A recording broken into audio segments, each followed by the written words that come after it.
I called my wife by surprise when she was at her lover's house, and then I said, "I want a divorce now, I know everything and I know where you are," and the silence that followed my warning was the sound of her falling. I hung up peacefully, because in that moment I decided to choose myself. She tried to deny it, then begged, but nothing could erase what I saw and heard. Over time, she discovered that her lover never wanted anything serious, and she was left alone, with the weight of her own choices. I moved on, found a new love with a calm gaze and hands that wouldn't let go of mine. When she sought me out, racked with regret, I offered what I still had left, forgiveness. But I made it clear that I was already with someone else. That's when the penny dropped. A person's downfall rarely happens all at once. It begins with small steps, with avoided words, with averted glances, with silent dinners. It begins when we offer our whole heart and, day after day, receive smaller and smaller pieces back. Betrayal never begins with a stolen kiss, but with a touch that no longer happens, a compliment that becomes a demand, a coldly spoken, "I'm tired." And I saw it all happen right before my eyes. The worst part of it all was that, even though I saw it, I kept loving. Even though I was suspicious, I kept trying. Even though I felt the bitter taste of doubt every day, I kept believing it was just a phase, that we would meet again somewhere along the way, that what we had was strong enough to withstand the silence and distance. But love only endures when it comes from both sides. When it comes from just one, it dies silently, and what remains is a mourning that no one respects. I remember the exact moment I found out. I didn't plan it. It was an impulse, an intuition. I called her for no reason, just to hear her voice. And I heard another sound. Muffled laughter. A male voice. A whisper that said, "Shoo, hang up." In that moment, my world didn't collapse. It froze. I didn't cry. I didn't scream. I didn't despair. I just knew. I knew with the certainty of someone who sees, even without seeing. I knew with the dry, raw pain that only betrayal can provoke. And then I spoke. I told her, my voice firm and icy, that I knew everything. That I wanted a divorce. That I knew exactly where she stood. The silence that followed wasn't silence. It was the fall. Her soul plummeting from the pedestal of lies she'd built. It was the sound of someone who found herself naked before the truth. And I hung up. Because in that moment, finally, I chose me. She tried.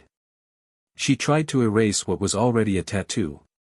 She said it was a mistake, a mess, that she felt alone. She blamed me, my schedule, my work, my routine, the children we didn't even have yet. She tried to say it was a moment, that it meant nothing. And I thought about how many times I waited for her at the dinner table, with the food getting cold. How many unanswered texts I sent. How many "I love you's" I received back with a "me too." I thought about all the times she rolled over in bed, without even a good night. It wasn't a moment. It was months. It was choices. It was priorities. And I was no longer one of them. The lover. A pretty face, a few sweet words, and the courage to seize what was broken. But he never saw her whole. He never lived with her through the PMS, the insecurities, the headaches, the silences, the overdue bills. He had the best of her for a short time, and then, simply, disappeared. Maybe she thought he would leave everything for her. Maybe she believed it would be the beginning of a new life. But it wasn't. It was just the end of ours. And the beginning of her loneliness. The irony is that, at first, I suffered. I slept little. I ate less. I tried to understand what I did wrong. I spent nights reviewing our conversations, our photo albums, our moments. I tried to find the exact point where she stopped loving me, but I never did. Because the truth is, sometimes people just choose another path. Without warning. Without justification. And as much as it hurts, it's not our fault. She lost me the day she thought I'd always be there. The day she thought she could change me and then get me back, like someone changing clothes and going back. Time passed. And I was reborn. It was a slow, painful, but liberating process. I learned to sleep in silence, to cook my own food, to listen to music without remembering it. One day, someone smiled at me differently. They looked at me calmly. They touched me as if they weren't in a hurry. And I felt something new. A warmth that wasn't desperate passion, but acceptance. A love without fear. Without games. Without absences. For the first time in years, I felt someone truly saw me. And, most importantly, chose me. Every day. In every gesture. In every detail. With her, I understood that love isn't something we beg for. It's something that happens when two people are willing, and honest. As I walked forward, she remained stuck in the past. She tried to reach out to me. She sent long messages, full of longing and pain. She said she missed me, that time had made her see everything she'd lost. And I believed her. Not that she loved me again. But that, for the first time, she truly understood. But time doesn't come back. What's broken can be forgiven, but it can't go back to how it was. And I was no longer available to be what she wanted, not after everything. I offered forgiveness. Because I'm not the kind of man to hold a grudge. But I made it clear that my life had moved on. And there, in that moment, I saw in her eyes the purest pain anyone can feel, the pain of losing someone you loved, because of you. She tried to move on. But all roads led back to what she destroyed. I later learned, through mutual friends, that she kept our albums, read our old messages, listened to my voice in old videos. But this wasn't love anymore. It was guilt. It was longing for security. For the home she traded for a hotel room. I, on the other hand, was at peace. Not because the pain passed quickly, but because she taught me that self-love is the last line of defense anyone can have. And I chose to protect myself. I chose not to beg for crumbs. I chose not to accept being a plan B. I chose, finally, to live. But there was one night that marked me more than all others. A silent, ordinary, rainy night. I was at home, reading, when I heard a notification on my phone. It was from her. A simple message. "Do you still think about me?" I didn't answer. I stared at the screen for long minutes. And suddenly, I opened the trunk where I kept our memories. I found old letters, yellowed photos, a gift she'd given me on our first Christmas together. And there, at the bottom of the box, I found a playlist. It was the one I'd made for her, at the beginning of it all. The same one she used to listen to when she said I was the love of her life. I put on my headphones, pressed play, and it all came back. The laughter. The trips. The way she played her hair. The taste of her coffee in the morning. Everything. But this time, with a bitter aftertaste. Because now, all of that was just a memory. And there, listening to that playlist in the dark, a tear fell. Not out of longing for her. But out of pity. Because she would never experience that love again. Because I did. I loved. Intensely. I was faithful. Present. True. But she couldn't keep it. And when she finally realized what she'd lost, it was too late. But the cruelest thing about life is that it never tells you which moment will be your last. It doesn't tell you that that hurried kiss was the last sincere one. That silent dinner was your farewell. That warm embrace was your last chance. It simply moves on. And those who didn't know how to appreciate what they had end up living off what could have been. What she doesn't know, or maybe she does, is that, one random morning, alone, she opened that playlist. And as she listened, she cried like never before. She cried with her whole body. Because in that moment, to the sound of our music, she understood. She didn't just lose a husband. She lost a home. She lost a love no one else will ever offer. She lost the only gaze that saw her beyond the masks. And that kind of loss can't be repaired. It can only be carried. But what really happened to her after that? What did she do with that pain, that emptiness, that cruel conscience? Did she chase me? Did she try to win me back? Did she change? Or did she sink even deeper? What happened when silence became her only companion? And, will she ever forget me? Or does she still dream of me in the early hours of the morning when she can't sleep? Welcome to the channel. Here, we do not support, never, any kind of betrayal. All the stories you'll hear are fictional, but the feelings are real, because the moral is clear: betrayal destroys, it tears up everything true by the roots, and leaves only regret and loneliness. Now, take a deep breath. Get ready for a shocking story. A story that will make you feel. And remember, some choices are irreversible. Daniel was the kind of man who did things at the right time. He was never impulsive, never needed grand gestures to show his feelings. His way of loving was silent but intense, present in the details, in the care few noticed, in the daily effort to keep everything in order. From a young age, he was driven by a sense of responsibility that seemed greater than himself, as if he already knew that one day someone would depend on his balance to keep from falling apart. When he met Julia, he still didn't know what to expect from life, but somehow, he knew she would change everything. She had a different glow, a way of speaking that mesmerized, a way of touching objects as if the world were made of glass. Julia carried an aura of freedom, an almost unconscious charm, as if unaware of the effect she had on others, and perhaps that was what most attracted him. They met in a small coffee shop, late on a gray day. Daniel was immersed in a spreadsheet on his laptop, and Julia spilled coffee on the table next to him. The incident turned into a conversation, and the conversation turned into laughter. He was an engineer, methodical, reserved. She was a literature professor, passionate about poetry and theater. Two worlds that, at first glance, didn't seem meant to intersect, but they did.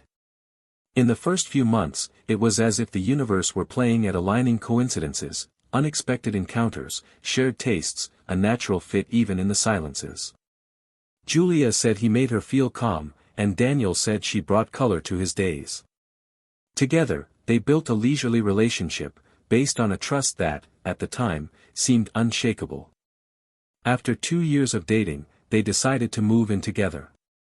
They rented an apartment in a quiet neighborhood, decorated with a blend of their styles. The bookshelf was hers, filled with books with marked pages and underlined phrases. The sofa was his, minimalist, practical, gray. The kitchen was shared territory, where he learned recipes to surprise her on Sundays, and she left notes on the cabinet doors with phrases like, "I love you even when you're in a bad mood." There was a sweet routine, full of little rituals that only they understood: drinking wine on Fridays, making pancakes on lazy Saturdays, binge-watching old movies on holidays. Life followed a calm and predictable flow, as if the outside world existed only to remind them that, inside their home, anything was possible. Daniel was consistent, but not cold. He had a way of listening that made Julia feel understood, even when he was making nonsense.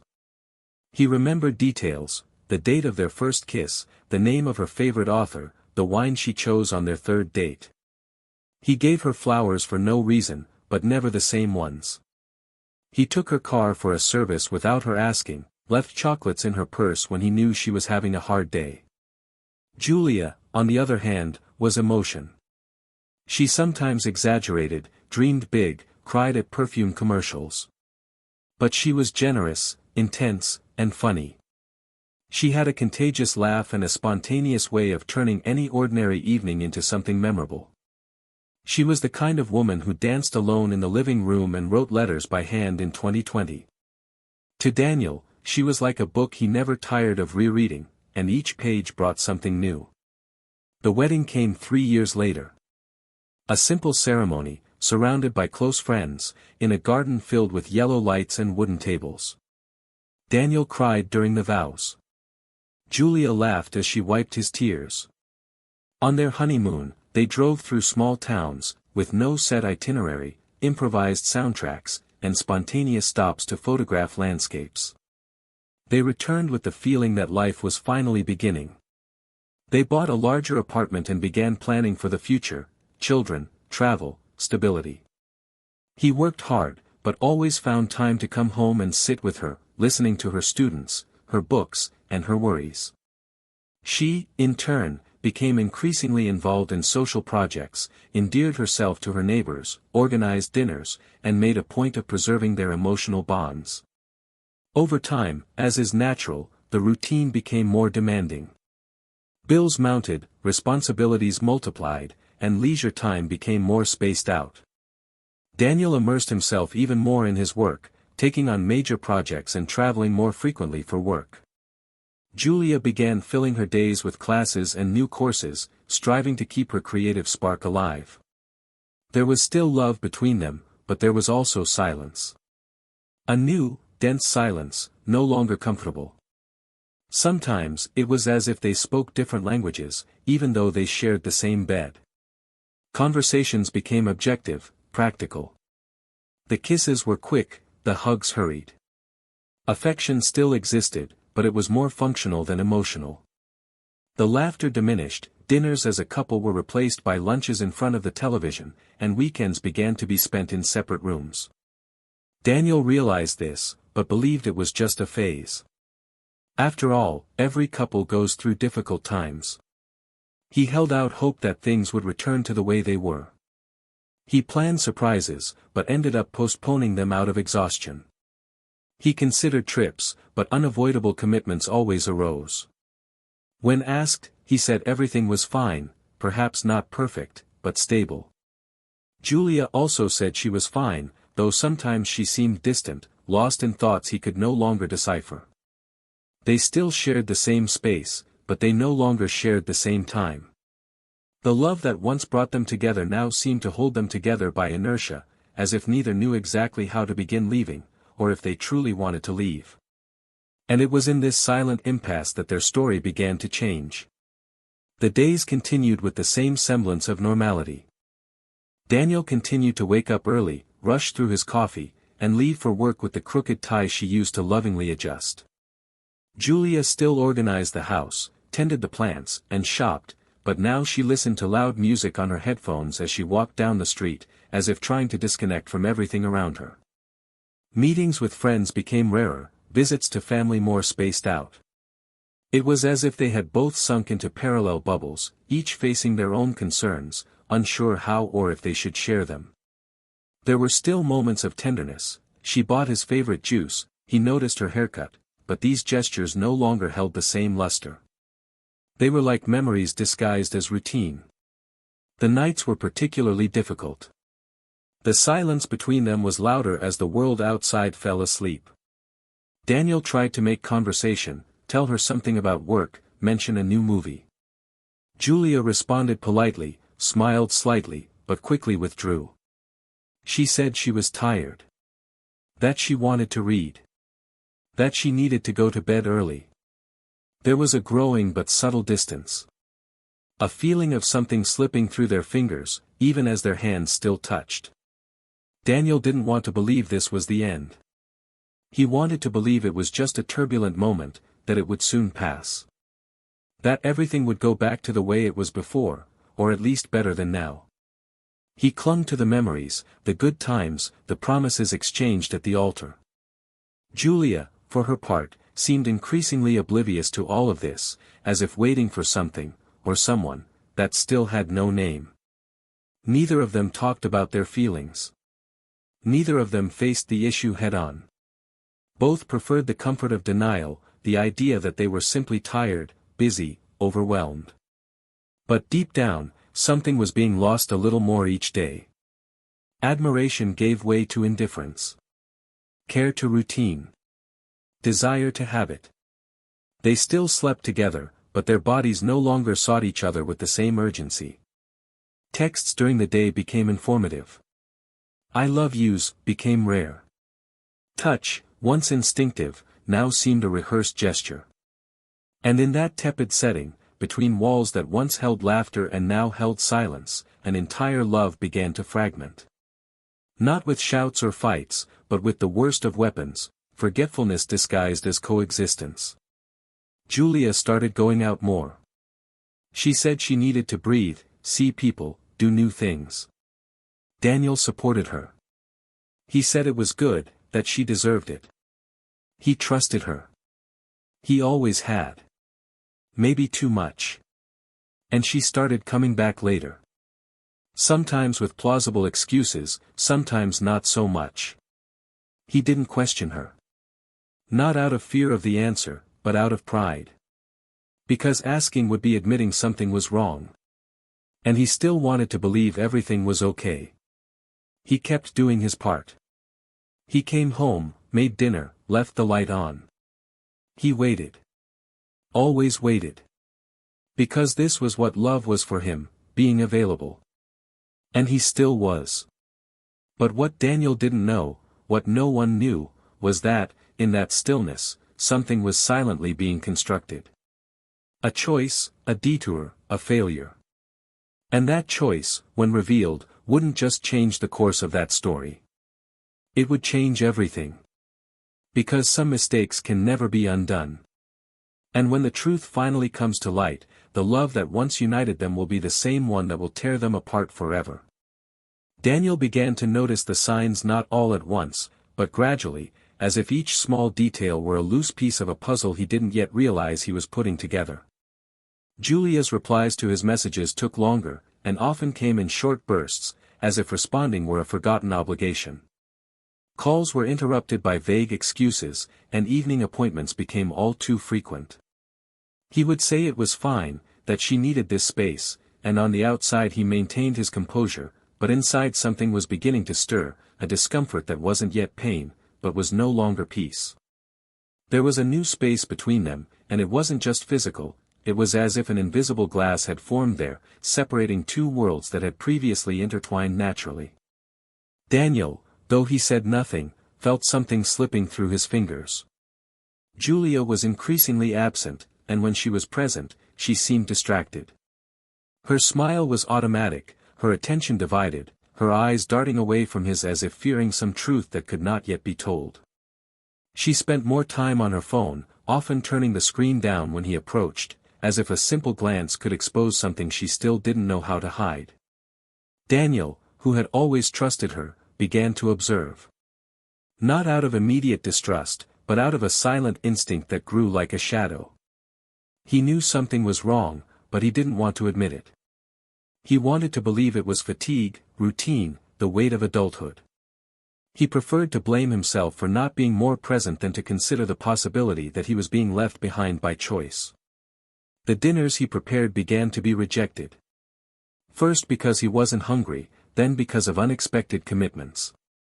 She began going out with new colleagues, names he'd never heard, people who suddenly appeared in her routine and who, for some reason, never bothered to introduce themselves.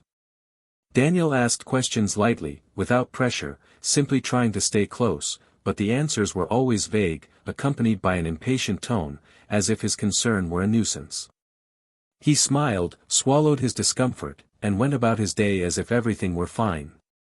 Until one night, when he returned home earlier than usual, he found the house empty, the lights off, and a dirty wine glass in the sink. Julia had said she had a school commitment and would be back late, but when she called the school, she learned there were no meetings scheduled that night. Daniel didn't comment. He just waited. He slept soundlessly, his eyes fixed on the ceiling and his chest tight with silent anxiety. When she arrived, she acted as if nothing was out of place. She said the meeting had run long, that everyone was tired, that she didn't want to bother him with messages. She kissed him on the forehead and went straight to the shower. Daniel just nodded, but that night he knew something was broken. He didn't need proof. He felt it in his skin. In the way she undressed before him without affection, as if fulfilling a formality. In the absence of questions, of curiosity about his day. In the way her touch had become absent, mechanical, as if she were there, but not entirely. He began to pull away too, but not out of revenge. It was an involuntary withdrawal, a protective instinct, like someone realizing they're no longer welcome in their own home. Little by little, Daniel began to notice her schedule, the recurring patterns. Specific days when she left early, more elaborate outfits for supposedly informal meetings, messages typed quickly and then deleted, solitary laughter with her phone in hand.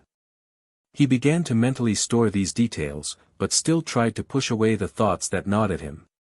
Doubt was a torture worse than the truth. And even without proof, he could no longer look at her without feeling a weight on his chest, as if every gesture held an ulterior motive, a hidden version of reality he couldn't yet access.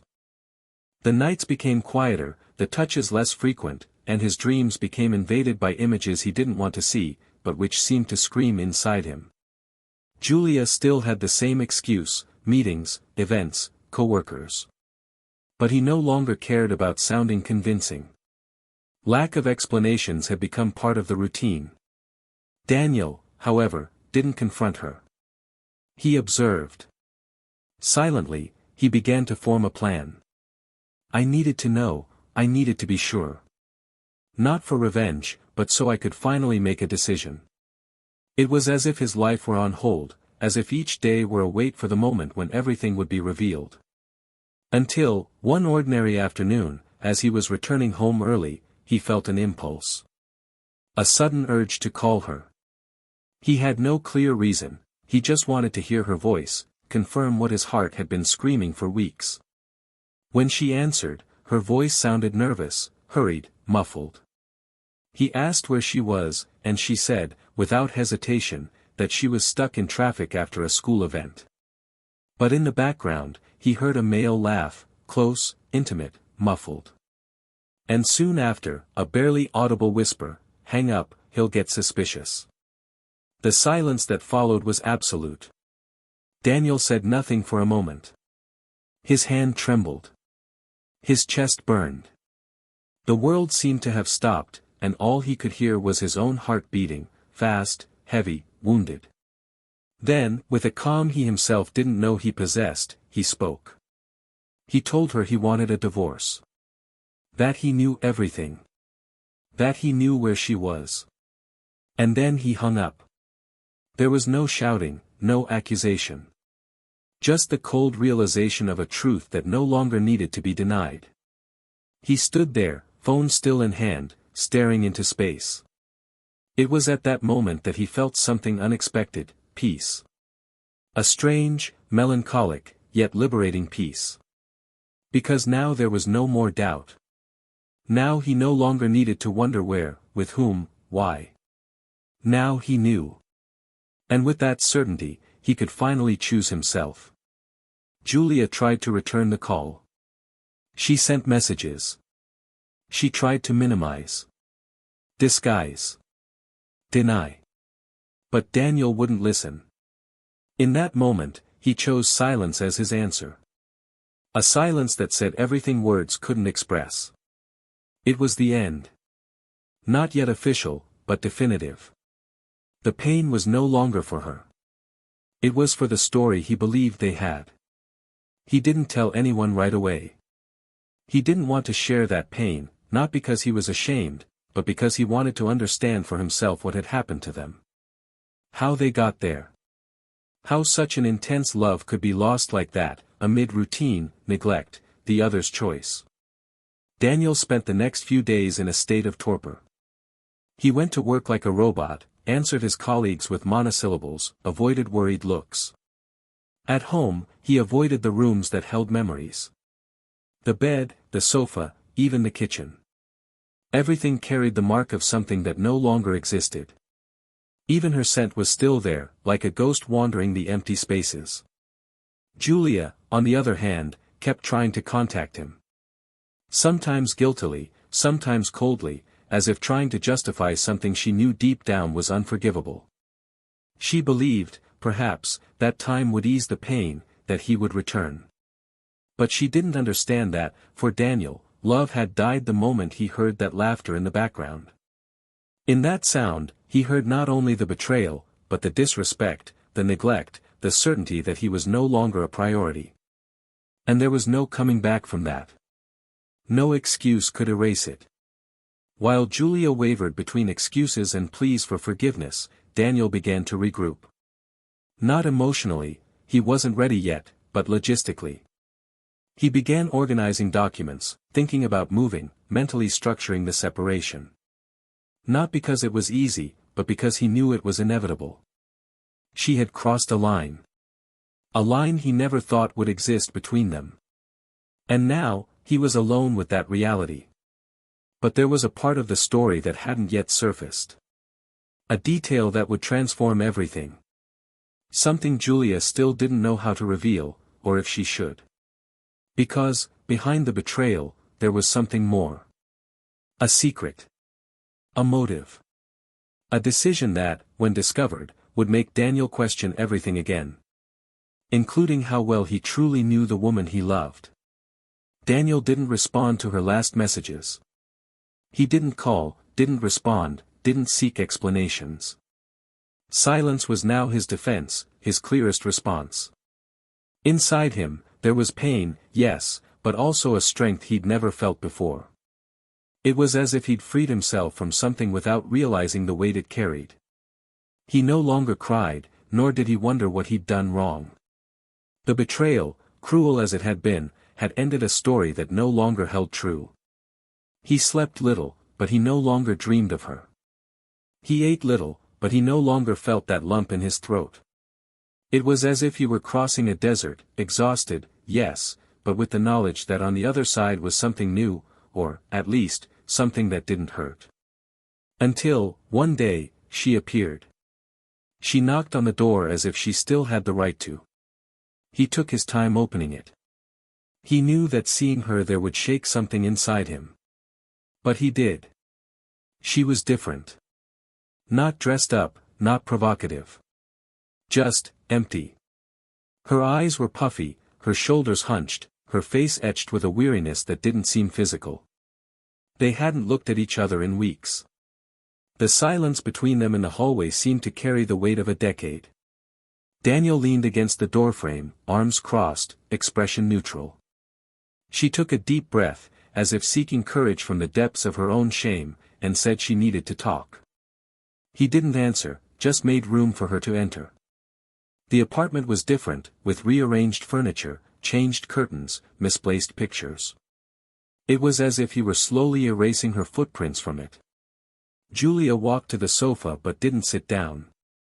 She stopped in the middle of the room and began speaking bluntly, as if she'd been rehearsing this moment for a long time. She said she knew he hated her, that she didn't expect forgiveness, but that she needed to tell him the truth because keeping it to herself was destroying what was left of her inside. Daniel remained silent. Not out of indifference, but because now he wanted to hear it through. She said the affair with Lucas, her lover, had begun unpretentiously. That she hadn't expected to feel what she felt. That she'd lost herself in a fantasy. Daniel interrupted firmly, saying he didn't want details of what he already knew. That she could keep the facts, but he wanted the truth she hadn't yet told. It was then that Julia fell silent for a few seconds too long. Her gaze shifted from his, and her hands trembled slightly. When she spoke again, her voice was no longer just guilty. It was frightened. She said she wasn't sure how to tell him, that she didn't know how he would react, but that she needed to tell him, because perhaps it was the only way to end the story with any dignity. She said that, weeks before the discovery, she had started writing in a digital journal at dawn as a way to process her guilt. That she wrote for herself, trying to understand what was happening. But in one of these texts, she mentioned his name, talked about her conflicts, and saved the file on her personal computer. What she didn't know at the time was that Lucas, yes, the same lover, had accessed that file. And that, after their breakup, he would use it in ways she never imagined. Daniel was staring at her now with a slight frown, trying to understand her point. She continued.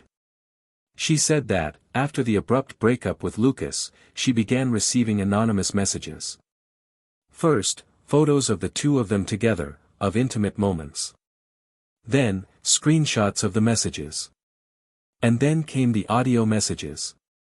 Words spoken by her, recorded without her realizing it, at moments when she complained about her marriage, exposed Daniel's private life, talked about her insecurities, the times he cried, the nights he tried to rekindle their relationship. Lucas, after being dumped, spread these audio messages and texts to mutual friends, her family, and even some acquaintances in online groups. She became a joke among those around her. But the worst, according to her, was yet to come. Breathing heavily, Julia recounted how one night, unable to sleep, she put on her headphones and searched for an old playlist to try to distract herself. Unable to understand, he opened a folder with voice files and played one of the audio files. It was Lucas's voice, laughing.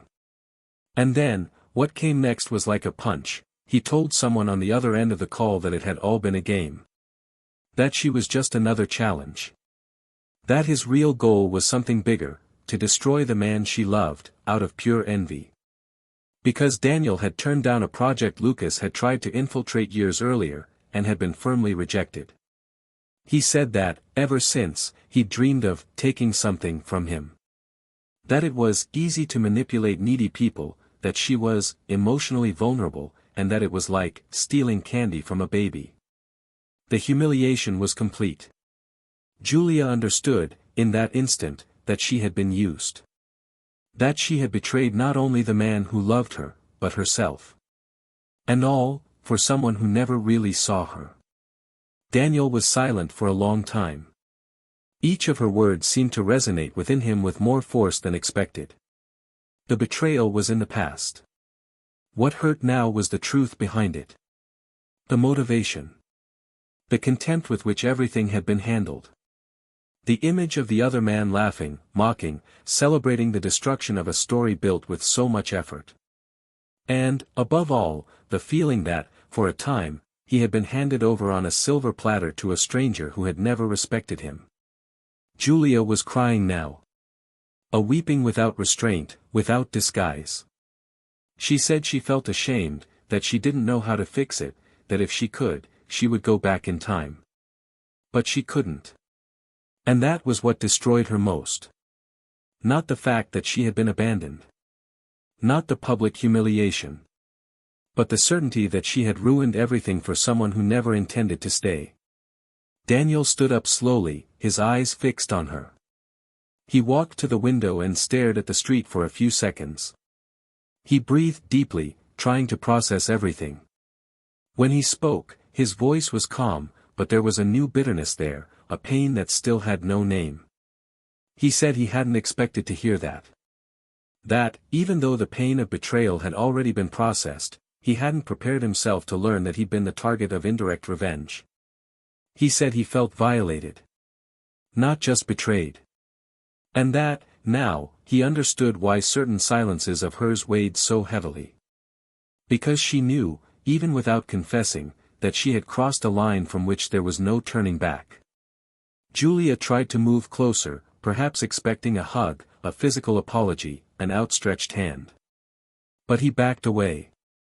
Not out of hatred.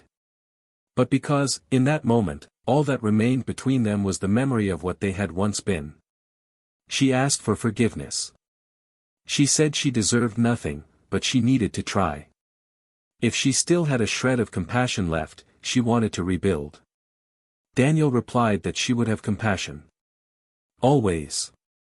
But love, trust, partnership, that much she had let slip. And that, even if he tried, he couldn't look at her and not remember everything that had been said, exposed, mocked. That he could no longer lie beside her and not feel watched by eyes that were never there for love. That the place she once occupied no longer existed. Not because he hated her, but because, finally, he had learned to love himself more. Julia left without another word. She carried the weight of regret on her shoulders. But not a regret that leads to redemption. It was the kind of guilt that corrodes, that keeps you awake at night, that resurfaces at the most unexpected moments. Daniel calmly closed the door. He returned to the living room, sat on the sofa, and, for the first time in a long time, cried. But not for her. He cried for himself. For his naivete. For his wasted trust. For the silent pain he'd held for so long. And, most of all, for having believed that love was enough.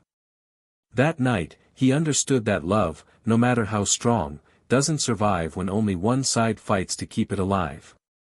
And now, finally, he could move on. Not out of anger, but out of liberation. The days following the confrontation were filled with a silence denser than any Daniel had ever experienced. But this time, it wasn't the silence of doubt or waiting. It was the silence of the end. A real end, not just symbolic. He no longer needed to hypothesize or deal with the anguish of what might be happening behind the closed curtains. Now everything was out in the open. He knew every detail, knew what was said, knew what was exposed, and more than that, he knew there was nothing left to redeem. His name had been ridiculed in the mouth of a stranger, and the intimacy of his home had become a subject of mockery for a man who should never have been allowed access to even a single inch of what had been built with such care. And this, for him, was irretrievable. The words spoken, the leaked audio, the exposed thoughts, every fragment of this silent massacre left its mark. Not physical, but the kind that, no matter how much time persists, never completely fades. Daniel began to change. Not in his gestures or his routine, but in the depth of his thoughts, in the way he began to look at people, in the new filters he installed in his eyes. The naivete he had carried up until that point simply evaporated. The certainties he had about other people's feelings gave way to questions that, though silent, echoed like screams from within. He began to frequent new environments. He changed his routes. He began to avoid places where he might cross paths with memories, with faces too familiar, or even with her. The city seemed different now, as if the maps had been redrawn after the collapse of the world he knew. And amidst this emotional and physical distance, he found, without seeking it, a new point of respite. It was in a small bookstore downtown, on a cloudy day when he just wanted to hide from the noise of the streets. He was walking between the shelves, unfocused, when he accidentally bumped into a woman dropping a red-covered book. She ducked before him, laughing at her own stumble, and when she looked up, he noticed something he hadn't seen in a long time: lightness. Not stunning beauty, nor flashy sensuality, but a calm, a tranquil presence, as if that face said everything without needing to say anything. Her name was Emma. She was simple, direct, and unlike anything he'd known before. She didn't ask invasive questions, didn't engage in conversations that felt like emotional tests. She simply listened. And when she spoke, she did so with a care that seemed all too rare for these times. Emma wasn't in a hurry. Nor was she expecting anything. She was just presence. And for the first time in a long time, Daniel didn't feel the need to protect himself. The encounters became natural. First casual, then arranged, until what was coincidental became frequent. Emma didn't want to intrude. She didn't ask about the past. She said that everyone has their own baggage, and that she just wanted to know who he was now. This disarmed Daniel. Because she offered exactly what he needed: space and sincerity. With her, there were no games. There were no looks that hid ulterior motives. When Emma smiled, it was because she was happy. When she was silent, it was because she respected the timing of things. Daniel began to smile genuinely, even if shyly. To eat with more gusto. To sleep with less weight. Little by little, she occupied a place that wasn't one of replacement, but of reconstruction. He wasn't erasing the past. He was, for the first time, allowing himself to live a new present. Meanwhile, Julia was spiraling into an emotional breakdown that was gradually becoming public knowledge. Mutual friends began commenting on her withdrawal, her absences from meetings, her haggard expression, her isolation. It became known that she had tried to contact Daniel's family, offering letters, explanations, and justifications. But no one wanted to be a bridge anymore. The cycle had ended. What she feared most now was what had previously seemed unthinkable: indifference. There were no more shouts, accusations, or promises of forgiveness. There was only silence. The same silence she had cultivated so deeply within the relationship, now returned with increased force. One random afternoon, Daniel was invited to lunch with a couple of old friends. Arriving at the restaurant, he noticed, without warning, that Julia was there. She had been invited by them, unaware that he would also be coming. The awkwardness in the air was palpable, but Daniel maintained his composure. He sat down, chatted lightly, and avoided any reference to the past. Julia, on the other hand, couldn't hide her tension. At one point, when they had been alone for a few minutes, she approached and told him he was different. Lighter. More whole. Daniel smiled, thanked her, and simply said, "I'm being well taken care of." The phrase, spoken with tenderness and firmness, struck Julia like a blade. Because she knew what it meant. And, for the first time, she understood clearly that he had moved on. In the following days, she tried to contact him again. Not insistently, but with the fragility of someone who realizes they no longer have space. A message. Then, a request to talk. Daniel responded politely but firmly. He said he held no grudges, that he wanted her to rebuild, but that there was nothing left between them to revive. He said he'd learned a lot, especially about the value of silence and loyalty. Julia read the message and, according to those close to her, cried for hours. Not out of wounded pride, nor anger, but because it finally sank in, she destroyed something she could never rebuild. Not just because of the mistake itself, but because of the way it was done, the cowardice of hiding it, the cruelty of the contempt with which she mocked those who had always loved her. Months later, an event brought together many of the people who had been part of the couple's life. It was Julia's sister's wedding, and, ironically, Daniel had also been invited. He hadn't planned on going, but was encouraged by Emma, who always showed respect for his past, without feeling threatened by it. He arrived hand in hand with her, with a serene smile and a confident demeanor.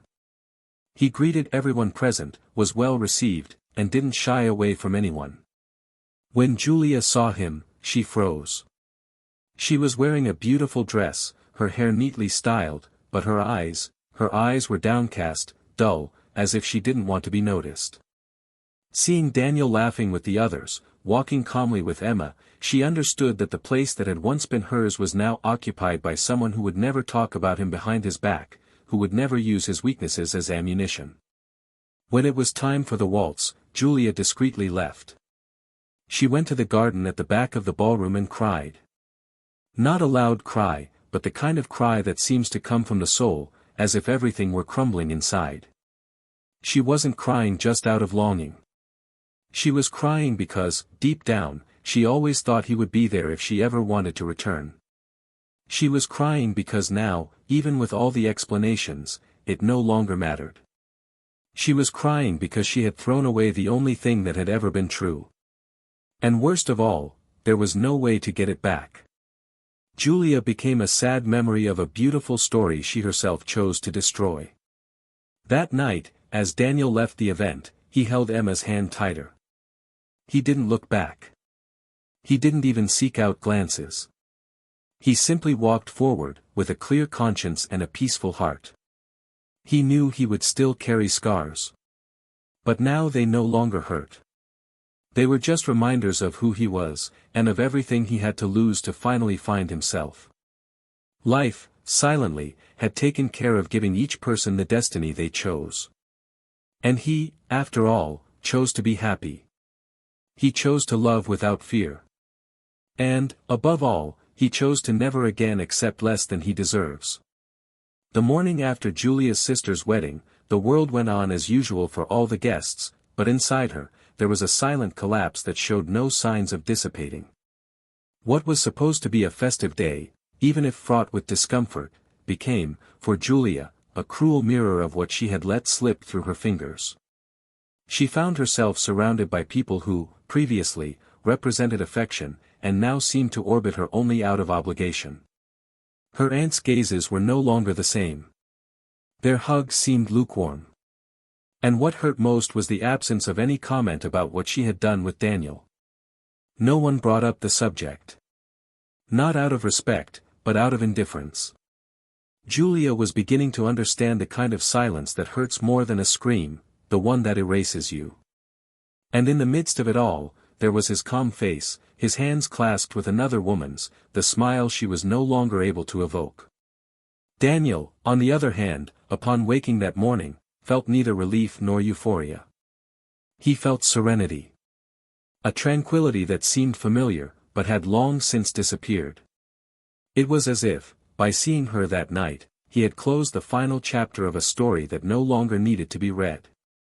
What Emma offered him was not unbridled passion, nor a cinematic romance.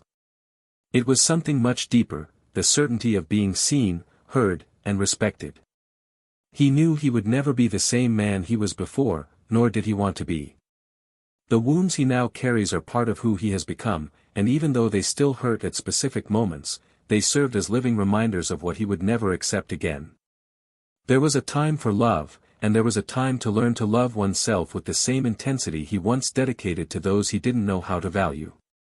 As the weeks passed, the two worlds followed increasingly opposite trajectories. Julia tried to rebuild herself. She sought therapy. She began writing compulsively in notebooks, as if to empty the poison that still gnawed at her chest.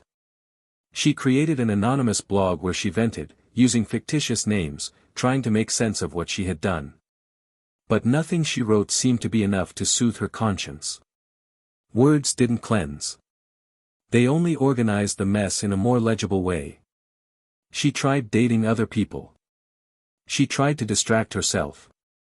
But every new face was a comparison. Every touch felt awkward. Every attempt to smile felt forced. Because it wasn't about having someone anymore. It was about knowing that the only one who knew her deeply and still chose to stay, was now just a memory, and worse, a happy memory somewhere else. On the other side, Daniel walked a firmer path. Still cautiously, but with decisive steps. Emma didn't pressure him to define their feelings, nor did she demand premature exclusivity. She was a woman who understood that some pains don't disappear with declarations, but with time and truth. Little by little, he allowed her to recognize his scars, but without turning them into walls. Dinners became more enjoyable. Free afternoons were no longer empty. Songs were no longer emotional noises. He was finally able to look someone in the eye without looking away for fear of being broken again. And that, for him, was victory enough. He wasn't seeking revenge, nor was he waiting for the universe to exact its toll. What he wanted now was lightness. And for the first time, that lightness seemed possible. Yet the moral dilemma he carried didn't completely disappear. In moments of profound silence, especially on cold nights when Emma fell asleep beside him, Daniel wondered, should he have done more? Had he somehow failed too? Was there a specific moment when she gave up and he didn't see it? Even though he knew it wasn't his fault, these questions lingered like ghosts. And perhaps that was what made him most human. He didn't stiffen into the role of absolute victim. He knew that relationships are built by two people, and deconstructed as well. He didn't justify the betrayal. Never. But he understood that the cracks began long before the fall. And that he, out of love or fear, didn't look at them in time. This awareness didn't torture him. It simply made him more aware of his own choices. And more careful with Emma. By her side, he learned that being loved isn't about receiving everything all the time, but about feeling that, even on bad days, someone remains. That true love isn't found in grand gestures, but in the constancy of small actions.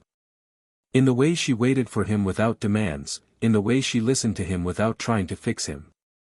He was a different man now. Not just because of the pain he'd experienced, but because of everything he'd learned from her. One afternoon, he received an email from Julia. The title was simple, "Last Thing I Need to Say." He hesitated to open it.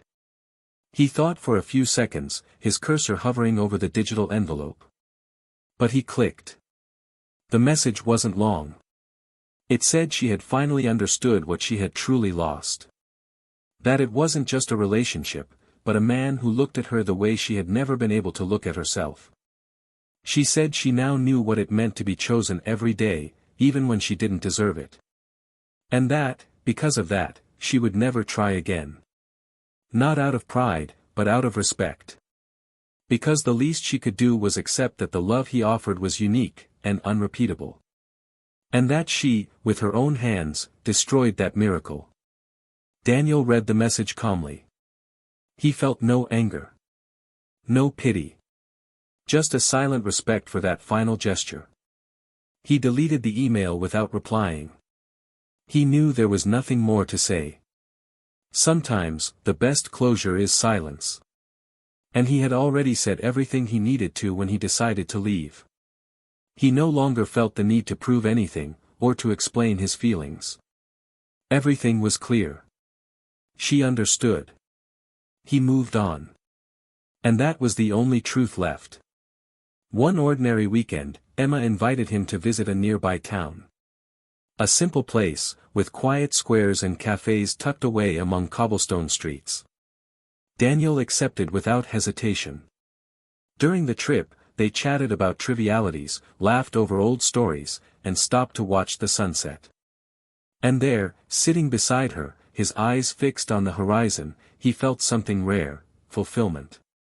Not the euphoria of new love, nor the relief of someone who has escaped tragedy. It was more subtle. Deeper. It was the feeling of being where he was meant to be. Of finally belonging to himself. Emma rested her head on his shoulder and said, in a barely audible tone, that she had learned not to expect anything from others, but with him, it was different. Because he made everything feel safe. Daniel looked at her for a few seconds, gently touched her hand, and replied that security was what he most needed to offer right now. Because after everything, all he wanted was to protect what was true. Not out of fear of losing it, but out of gratitude for having found it. Julia, far from all this, began to walk alone. She no longer sought a new beginning with anyone. She told her friends she needed time to understand herself. She began attending book fairs, volunteering, and a small neighborhood library. There, she hid from the world that knew her. She no longer had an active social media account. She stopped publishing. She was mourning herself. Not for Daniel, but for the woman she destroyed. Sometimes, when the sun shone brightly through the library window, she would close her eyes for a few seconds and remember his laugh. And in those brief moments, she allowed herself to feel. Not the pain of loss. But the taste of what was good. Because, despite everything, for a time, she was loved. And that, even amidst the rubble, still had some value. But there was something Julia didn't know, and would soon discover. Something life held as a final mirror. Not a punishment, but a reflection. Because love, when it's real, doesn't return. It moves on.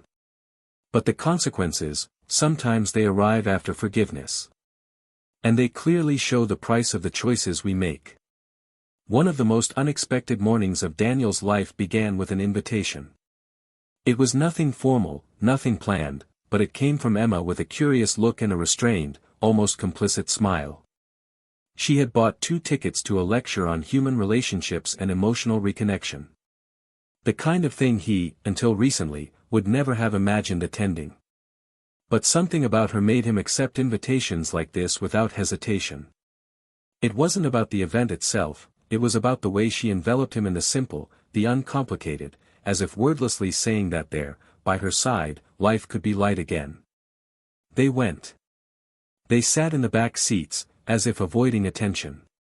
And during the lecture, between cliched phrases and profound reflections, a question from the speaker echoed within Daniel with brutal force: how many times did you have to lose everything to finally see yourself? That stayed with him. Like a thread that is pulled and never stops unraveling the old fabric of a story that he thought he had already sewn back together. On the way out, walking through the quiet streets, Emma noticed he was quieter than usual. She asked if something had bothered him. Daniel denied it with a small smile, but after a few steps, he stopped, turned to her, and said, in a low, sincere tone, "I would never have found myself again if I hadn't been destroyed." Emma didn't respond with words. She simply held his hand tightly, as if understanding the weight of what had been said and respecting the silence that followed. And in that gesture, Daniel understood that not all pain needs to be narrated. Some dissolve in the right presence. There was no need to explain everything that had hurt. Emma didn't want details of the past, but she offered, each day, a new beginning. And that was everything to him. Meanwhile, on the other side of town, Julia faced what was perhaps her greatest challenge, the absence of identity. There was no longer any way to pretend she was the same woman she'd always been. The environments she'd once occupied now seemed to reject her. She no longer felt comfortable among her usual friends, and her family avoided mentioning him, as if talking about Daniel would touch a wound she'd created herself. She began walking through the central square every day, always sitting on the same bench near the fountain. She watched the people, the couples, the elderly holding hands, and wondered at what point she stopped believing in what she had. Sometimes she wrote fragments of letters she'd never send. Other times, she scribbled sad poems that ended in ellipses. She was trying to stay afloat, but she knew the emptiness she carried wasn't just from the loss of someone, it was from the loss of herself. She had erased herself in the name of a thoughtless choice, and now she was trying to relearn how to breathe with a chest full of regret. One afternoon, while visiting the bookstore she used to go to with Daniel, she saw on one of the tables a book he had given her years ago. She picked it up, ran her fingers over the cover as if touching something sacred, and remembered the dedication he had written when she gave it to him. To the woman who makes me believe that love can be everyday and yet extraordinary. Remembering those words, she felt like cringing. It wasn't just a memory. It was a silent indictment of everything she had destroyed. In that moment, she understood that losing someone who loved you like that wasn't just losing a love, it was losing the right to be seen by someone with enchanting eyes. And that, she knew, she wouldn't get back. Never again. The following days were filled with small confrontations with memories. A couple laughing at the coffee shop where she used to go with him. A familiar scent on the street. A similar voice in a supermarket aisle. Every detail hurt her differently, because they all carried a version of her that no longer existed. And no matter how hard she tried to rebuild herself, there was a part of her that refused to move on, the part that still waited for him. Not like before, not with the childish hope of reconciliation, but with the heavy regret of someone who missed the chance to do right. Julia had become an observer of her own failure, and that was crueler than any external judgment. Daniel, in turn, began accepting new commitments. He accepted, for example, an invitation to a weekend retreat for people rebuilding their lives after emotional loss. He was encouraged by Emma, who supported him in everything that helped him grow. During this retreat, Daniel didn't talk about Julia. But he did talk about choices. About how it took him years to realize he was offering too much to those who gave too little. He spoke about how, out of love, he kept silent countless times, and how the silence became a suffocating place. This moved the other participants. And at the end, one of the instructors approached and said, "You didn't lose a woman. You freed yourself from a destiny that didn't see you." Daniel smiled and thanked her, but deep down he knew it wasn't about liberation. It was deeper. It was about learning to love with discernment. On the way back, he decided to stop alone at a new cafe, the kind that pops up discreetly in quiet neighborhoods. He ordered a coffee, sat by the window, and watched life go by, unhurried, guilt-free, and untroubled. When he returned home, he found Emma reading on the couch, barefoot, with a cup of tea beside her. Seeing him, she simply smiled.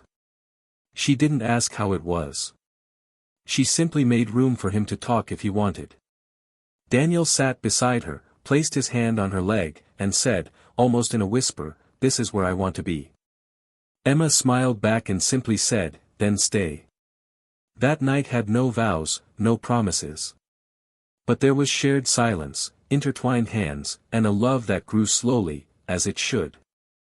Unhurried, but with roots. That same night, Julia couldn't sleep. She tossed and turned in bed, her cell phone beside her, unsure why she still had it. They no longer spoke, no longer followed each other, there was no longer any connection between them, except memory. She opened her photo gallery and saw an old one in which Daniel was smiling with his face tilted, as he always did when she said something silly. That expression, that gesture, that image, all of it had been hers. And now it belonged to someone else. For the first time, she cried without trying to hold it back. She cried not because she had been abandoned, but because she knew she deserved to be. She cried because she had waited too long to understand that love isn't eternal when mistreated. She cried because she could no longer look in the mirror without seeing there the woman who betrayed someone who would do anything for her. Time passed. The seasons changed. Daniel and Emma began planning a trip. Nothing grand, just a week away, no itineraries, no plans. Just the two of them and the new they were calmly building. Julia, on the other hand, enrolled in a therapeutic writing course. He began work on a book that might never be published, but which he needed to write. It was called What I Didn't Know How to Take Care Of. On its pages, he poured every fragment of what he destroyed. Not to justify, but to not forget. It was his way of making sense of what remained. Because now he understood, those who betray don't just hurt the other person. They hurt themselves. And this wound, even with time, never completely heals. Daniel hadn't heard about the book. He wouldn't have known. Not because she didn't want to tell him, but because she understood he no longer needed to know anything from her. He had already moved on. He had already chosen. And she was learning to live with the echo of the choices she'd made. Those that, once, had seemed fleeting. But today, carried the weight of an eternity. Daniel and Emma's trip wasn't marked by grandiose landscapes, nor by moments worthy of a perfect photograph. It was marked by the comfortable silence between two bodies that didn't need to prove anything to each other, by the light touch amidst deep conversations, by the ease of sharing a bed without carrying open wounds. With each walk, with each shared meal, Daniel felt more whole. There was no longer a rush to love, but there was an urgency to care. He had discovered that truly loving someone was much more about peace than promises. And with her by his side, everything that once seemed distant now made itself present in small gestures, respect, presence, reciprocity. They returned from the trip more connected, and that same week he made a simple but definitive decision. He donated all the objects that held memories that no longer belonged to him. Old paintings, books marked by another history, photos forgotten in drawers, everything went away. Not with anger, but with the serenity of someone who understands that some doors only truly close when you turn the key with your own hands. Meanwhile, on the other side of a life that never happened, Julia was finishing her book manuscript. The final pages were written with raw, honest pain, like someone pouring out their soul for the last time, trying to somehow organize what was left. As she typed the final words, she didn't cry. She just stared at the screen, motionless, with teary eyes and pursed lips, as if swallowing the last drop of pride. She hadn't sent the book to any publisher. She printed a single copy, bound it with a single sheet of paper, and stored it in a box at the back of her closet, along with some old photos, unsent letters, and a playlist on a flash drive she hadn't yet had the courage to listen to again. Not because she expected anyone to ever read it. But because she needed to end with some kind of tangible record, even if only for herself. The book wasn't about Daniel. It was about the woman she had been, the one she had destroyed, and the one now trying to exist among the pieces. It was an apology that would never be delivered. And perhaps, for that very reason, the most sincere of all. Emma followed Daniel's side with the same lightness she'd entered his life. She didn't demand any major explanations, but for the first time, he wanted to give them all. One ordinary evening, while they were cooking together and laughing about a recipe error, he stopped in the middle of the kitchen, looked at her with a firm, serene gaze, and said he didn't know what the future held, but he knew what he wanted to experience now, and that it was with her. Emma didn't react with euphoria, but with the same sweet gaze as always, cupping his face with both hands and replying that she, too, had waited a long time for something that finally made sense. Their relationship wasn't born from a fire, but from a rebuilding. And perhaps that's why every brick placed between them was firm, stable, and necessary. Julia, however, tried as she might to move on, was surprised by something she hadn't expected: public loneliness. Her remaining friends began discreetly avoiding her. Not out of resentment, but out of discomfort. Whenever she spoke of regret, she ended up returning to the same point: the story she'd lost. It became repetitive. Bitter. Some tried to help, others distanced themselves. Her sister, who had once tried to broker a rapprochement, stopped bringing it up after seeing her dwell on a past that clearly wouldn't return. Julia began avoiding events, preferring empty cafes, and spending afternoons walking aimlessly. She tried signing up for dating apps, but deleted the profiles the same day. No one matched her memory. No new name erased the old. It was as if she'd lost not just a man, but the ability to give herself over again. One morning, passing a newsstand, she saw an article in a local magazine titled, "New Beginnings: True Stories of Emotional Overcoming." On the cover was a photo of Daniel with Emma, smiling next to a text about starting over after difficult breakups. The journalist had met them at a community event and was captivated by the way they spoke of each other. Julia didn't buy the magazine. She didn't need to. That image said more than any printed line. It was a portrait of the life she had destroyed, now rebuilt by other hands. And in that moment, something inside her shattered completely. Not out of envy, but because she finally understood that she was no longer part of that narrative. And never would be again. Daniel never knew about Julia's therapy sessions, nor about the hidden book. He didn't need to know.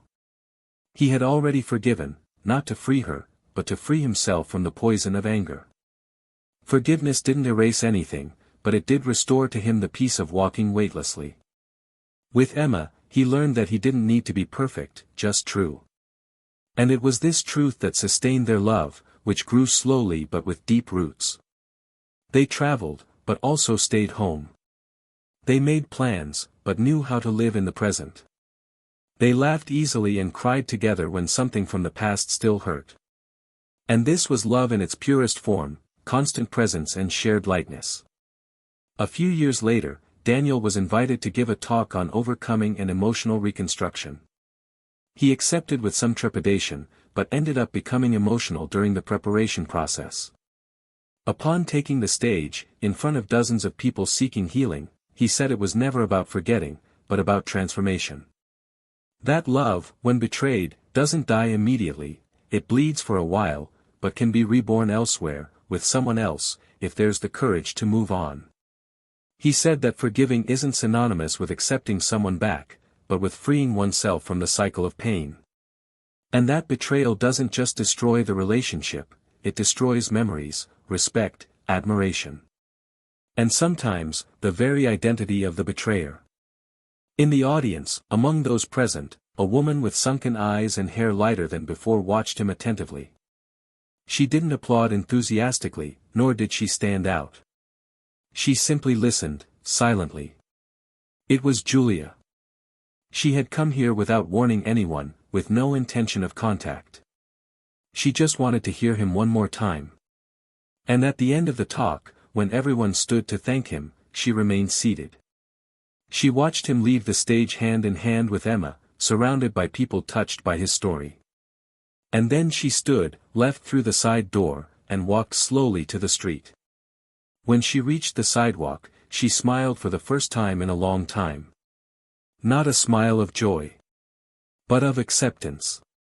That story was no longer hers. And that was okay.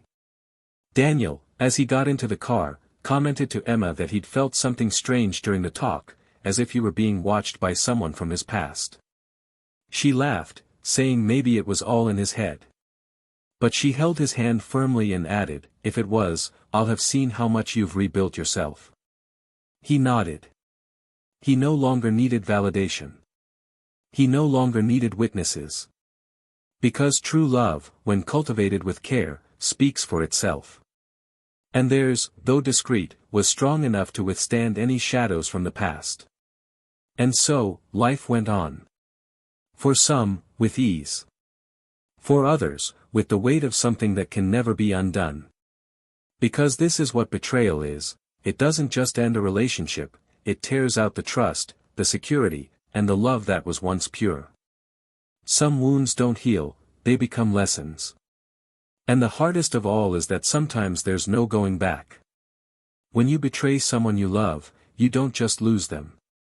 You lose the right to be part of the story you helped destroy. Now we want to know, what did you think of this story? Have you ever experienced something similar? Tell us in the comments, we want to hear from you. If you're not already subscribed to the channel, subscribe now and turn on notifications.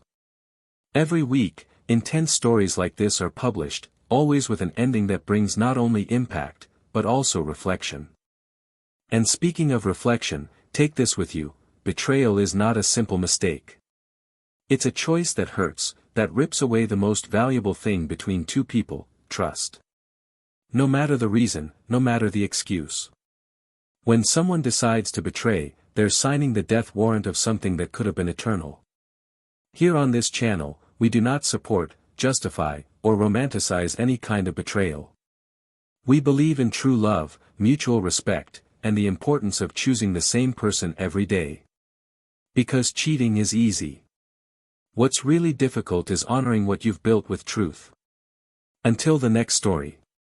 And remember, those who don't take care of what they have will one day witness someone else living what they lost.